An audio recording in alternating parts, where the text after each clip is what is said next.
अस्सलामुअलैकुम नाज़रीन, JN news HD के साथ मैं हूं नाइला भट्टी। नजर डालते हैं आज की अहम खबरों पर।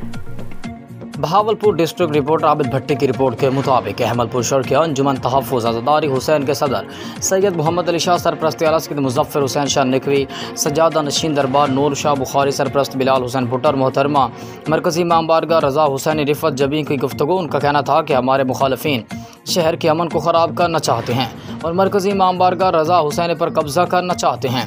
इस मौके पर मलिक अमजद हुसैन, शहबाज हुसैन और मोहम्मद सैयद नईम शाह, ज़ीशान बिलाल, मोहम्मद लाल शाह, मतलूब शाह, सैयद असजद अब्बास, महमूद शाह, हसीब बिलाल, बाकिर खान, शहबाज अली ज़ीशान, हैदर, सैयद अली रज़ा बुखारी, सैयद आशिक हुसैन, सैयद ज़मीर हुसैन शाह का इस हवाले से कहना था कि हमें इंसाफ फराहम किया जाए। मुतासरीन का RPO बहावलपुर, DPO बहावलपुर सैयद मोहम्मद अब्बास से कार्रवाई का मुतालबा। मज़ीद कहना था कि चहलम की आमद है, ये लोग माहौल को ख़राब करना चाहते हैं, इनके खिलाफ बर वक्त कार्रवाई न की तो मज़ीद हालात ख़राब होंगे।